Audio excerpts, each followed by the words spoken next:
नमस्कार प्यारे साथियों, स्वागत है एक और नए सेशन में दोस्तों। प्यारे साथियों, आज की क्लास में बीटीसी परीक्षा 2026 के लिए रीजनिंग के 15 अति महत्वपूर्ण प्रश्न हैं जो कि आज के सेशन में देखने वाले हैं। पिछले सालों में जो प्रश्न पूछे गए थे उन्हीं प्रश्नों को ध्यान में रखकर हमने 15 प्रश्न हैं जो कि तैयार किए हैं। यही प्रश्न पूछते हैं, थोड़ा सा पैटर्न है जो भी चेंज करेंगे। तो जिन अभ्यर्थियों का 20 मई को एग्जाम्स है तो इस क्लास पर अंत तक जरूर बने रहे। शुरुआत करेंगे हम प्रथम क्वेश्चन से। 4 के विपरीत फलक पर कौन सी संख्याएं जो कि आएगी? इस 4 के विपरीत फलक पर प्रश्न पूछा है। 4 के विपरीत फलक पर तो देखिए इस प्रश्न को हम समझते हैं। 1 के विपरीत फलक पर जो हमारी संख्या है वो है 3। इस तरह से आपको याद रखना है। यहाँ पे 1 की जगह 2 होगा, यहाँ पे 1 की जगह 6 होगा, लेकिन पैटर्न सेम रहेगा। तो 1 के विपरीत फलक पर जो हमारी संख्या है वो है 3। उसके बाद है 2। इस 2 के विपरीत फलक पर हमारी संख्या कौन सी है? तो 2 के विपरीत फलक पर जो हमारी संख्या है वो है 6। अंतिम में हमारी संख्या कौन सी बची है? वो बची है 4। तो इस 4 के विपरीत फलक पर जो हमारी संख्या है वो है 5। तो हम लिख देते हैं 1 के विपरीत फलक पर 3, 4 के विपरीत फलक पर जो हमारी संख्या है वो है 5 और 2। 2 के विपरीत फलक पर जो हमारी संख्या है वो है 6। अब प्रश्न कौन सा पूछा है? 4 के विपरीत फलक पर। तो 4 के विपरीत फलक पर कौन सी है? 5 है। कौन सा ऑप्शन है? ऑप्शन नंबर बी को जल्दी से लॉक करेंगे, हमारा राइट आंसर हो गया। 2 के विपरीत फलक पर पूछता तो 6 होती, 1 के विपरीत फलक पर पूछता तो हमारी संख्या होती 3। तो एक प्रश्न से 3 से 4 प्रश्न जो कि बन सकते हैं, ध्यान रखना है। अगला प्रश्न, क्वेश्चन नंबर सेकंड, थोड़ा सा आराम से समझिएगा। कौन सा एक अंक है जो कि विषंग है? खुद ही आंसर देने की कोशिश करें फिर हम समझते हैं। यानी कौन सा एक अंक है जो कि विषंग है या फिर गलत है, ये हमारा प्रश्न है। देखिए 49, 27, 64 और 8 दे रखा है। पीटीटी और बीटीसी का जो रीजनिंग का जो पेपर होता है वो सेम ही होता है। 50 प्रश्न दोनों में पूछते हैं, पीटीटी एग्जाम्स में भी और बीटीसी एग्जाम्स में 150 अंक पूछते हैं। यहाँ पे देखिए 49, 27, 64 और 8। 8 देखिए दो का स्कोर करते हैं तो हमारी संख्या आती है 4, लेकिन 2 का क्यूब 2 इंटू 2 का क्यूब करते हैं 2 का क्यूब तो हमारी संख्या आती है 8। 3 2 इंटू 2 4 इंटू 2 8, 64। 4 का क्यूब करते हैं तो हमारी संख्या आती है 64। 4 इंटू 4, 4 का क्यूब किया तो हमारी संख्या आई 64। यहाँ पे 2 का क्यूब, यहाँ पे 4 का क्यूब, यहाँ पे देखिए 27। तो 3 का स्कोर करते हैं तो हमारी संख्या आती है 9, लेकिन 3 का क्यूब तो हमारी संख्या आती है 27। देखिए 3 इंटू 3, 3 का क्यूब किया तो हमारी संख्या आई 27। अब यहाँ पे देखिए 49, 7 का स्कोर करते हैं तो हमारी संख्या 49 आती है, क्यूब करते हैं तो हमारी संख्या ज्यादा होती है। तो यहाँ पे जो हमारा आंसर हो गया ऑप्शन नंबर ए, बिल्कुल करेक्ट आंसर है। इस तरह से आपको आंसर बताना है। यहाँ पे 2 का क्यूब हो रहा है, यहाँ पे 4 का क्यूब हो रहा है, यहाँ पे 3 का क्यूब हो रहा है, लेकिन यहाँ पे केवल 7 का स्कोर हो रहा है। तो ऑप्शन नंबर ए। उम्मीद करते हैं आपने प्रश्न जरूर समझा होगा। अगला प्रश्न देखते हैं, क्वेश्चन नंबर थर्ड। ये एक प्रश्न है जो कि थोड़ा सा आपको रटना है, बाकी तो मैं समझा दूंगा। अंग्रेजी वर्णमाला में कितने अक्षर हैं और बड़े अक्षर हैं जो दर्पण में देखने पर समान दिखने हैं? जैसे उदाहरण के तौर पर दर्पण का पूछा है, मान लीजिए ए को जब हम दर्पण में देखते हैं ना तो ये बिल्कुल सेम दिखता है इस तरह से। मान लीजिए बी को दर्पण में देखते हैं तो राइट साइड का उल्टा, ये हमारा बी है। इस बी को दर्पण में देखते हैं तो इस तरह से बनेगा ये बी। तो ऐसे कितने अक्षर हैं जो कि दर्पण में देखने पर समान दिखते हैं? 9, 10, 11 और 12, 4 ऑप्शन दे रखे हैं। तो यहाँ पे जो हमारा राइट आंसर हो गया ऑप्शन नंबर सी, 11। अंग्रेजी वर्णमाला के कुल 11 अक्षर हैं जो कि दर्पण में देखने पर समान दिखते हैं, और अंग्रेजी वर्णमाला में कुल 9 अक्षर हैं जो कि जल में देखने पर समान दिखते हैं। तो जल का पूछते तो 9 होता, दर्पण का पूछा है तो राइट आंसर होगा ऑप्शन नंबर सी 11। थोड़ा सा ध्यान रखना है, जल प्रतिबिंब और दर्पण प्रतिबिंब दो दो प्रश्न आते रहते हैं। क्वेश्चन नंबर 4 जो कि हमने 20 टीसी की पिछली क्लास में सेलेक्ट किया था, और 20 टीसी में इस तरह का प्रश्न 4 पूछे गए थे पिछले साल। 4 प्रश्न सेम, थोड़ा सा पैटर्न चेंज हुआ।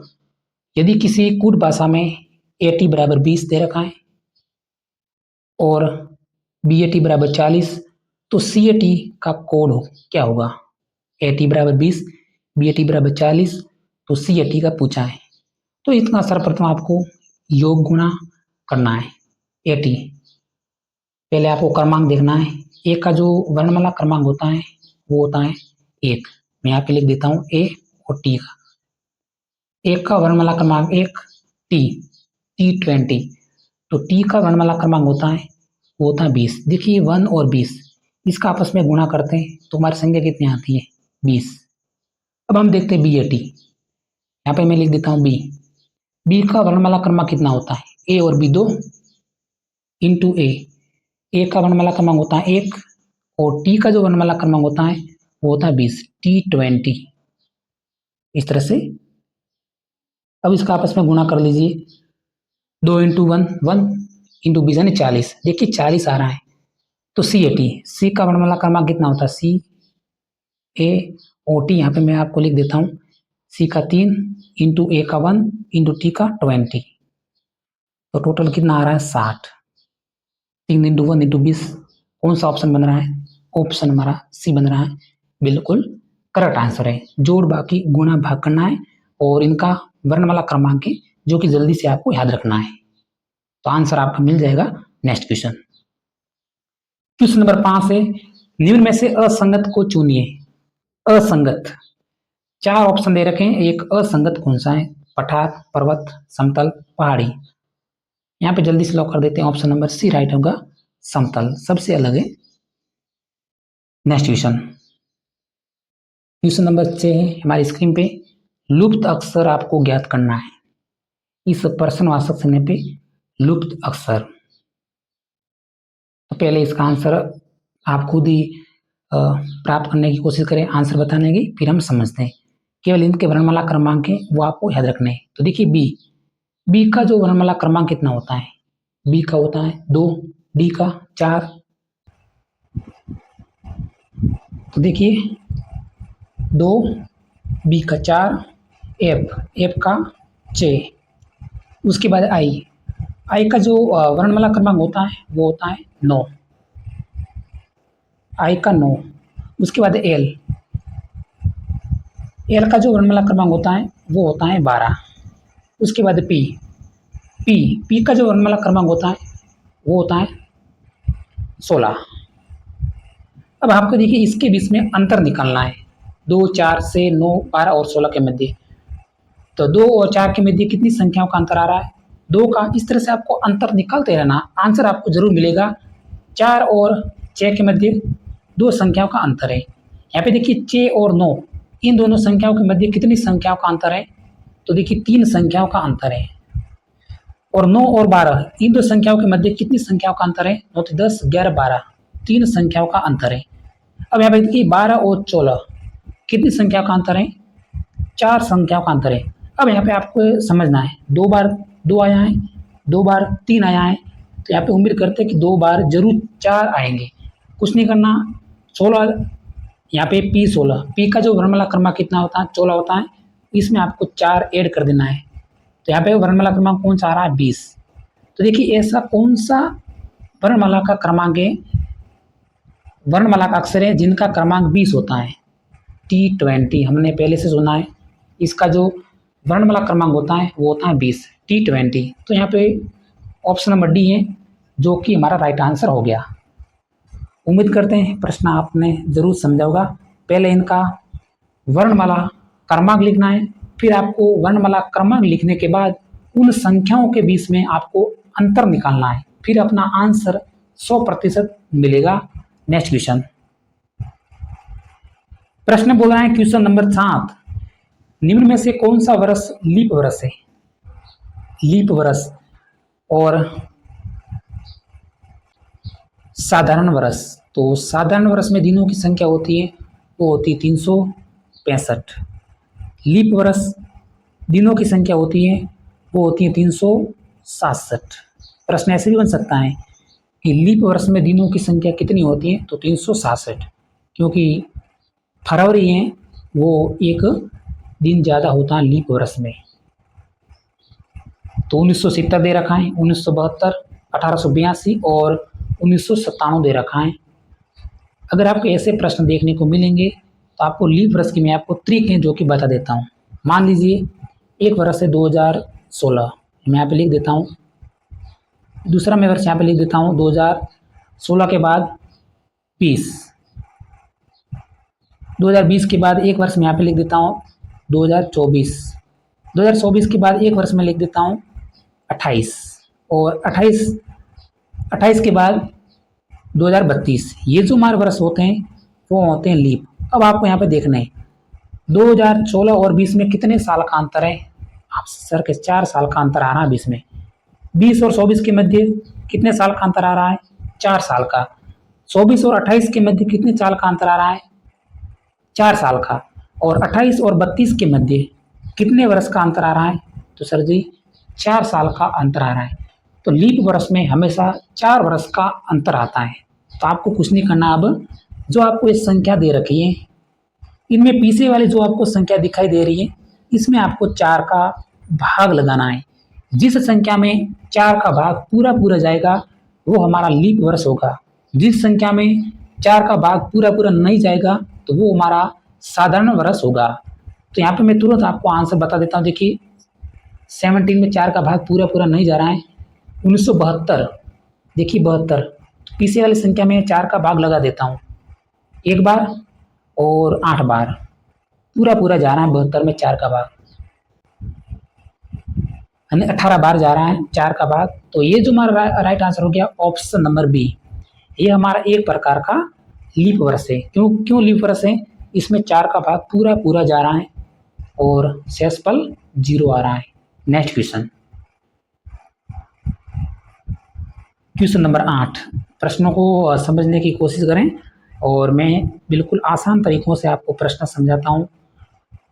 दिए गए चित्र में दर्पण प्रतिबिंब चित्र कौन सा है। दर्पण प्रतिबिंब बताइए। BSTC 20 मई के होने वाले पेपर में आ सकता है, थोड़ा सा प्रश्न चेंज होगा लेकिन आएगा जरूर। दर्पण प्रतिबिंब, जब आपको दर्पण प्रतिबिंब का प्रश्न पूछे तो इसी आकृति को क्या करना है, जस्ट राइट साइड में उल्टा करना है। तो देखिए पहले अंदर का त्रिभुज आपको देखना है, ये इस तरह से बन रहा है ना, इस तरह से। अब आपको इस त्रिभुज को राइट साइड में उल्टा करना है, तो ये त्रिभुज कुछ इस तरह से बनेगा राइट साइड में। तो देखिए ये तो ऑप्शन कैंसिल हो गया, ये भी देखिए ये तो सेम बन रहा है आकृति, तो ये भी कैंसिल है, और ये भी बिल्कुल सेम नहीं बन रहा है। तो ऑप्शन नंबर डी बिल्कुल राइट आंसर हो रहा है, ऑप्शन नंबर डी। अंदर वाला त्रिभुज बिल्कुल उल्टा बन रहा है, तो कौन सा ऑप्शन में डी इसमें है, इसमें भी डी है, लेकिन ये डी नहीं, आंसर हमारा ये डी बन रहा है। ऑप्शन नंबर सी बिल्कुल हमारा करेक्ट आंसर है। मैंने एक उदाहरण पहले प्रश्न में समझाया था, ए का दर्पण प्रतिबिंब किस तरह से होगा, इस तरह से राइट साइड में सेम। ये ए का दर्पण प्रतिबिंब है। बी का दर्पण प्रतिबिंब इस तरह से बनेगा, ये बी का दर्पण प्रतिबिंब है। सी का दर्पण प्रतिबिंब किस तरह से बनेगा, इस तरह से बनेगा। ये सभी दर्पण प्रतिबिंब में ए, बी और सी। अब आप समझ गए होंगे, आसान तरीका से मैंने आपको समझा दिया है। अगला प्रश्न क्वेश्चन नंबर 9।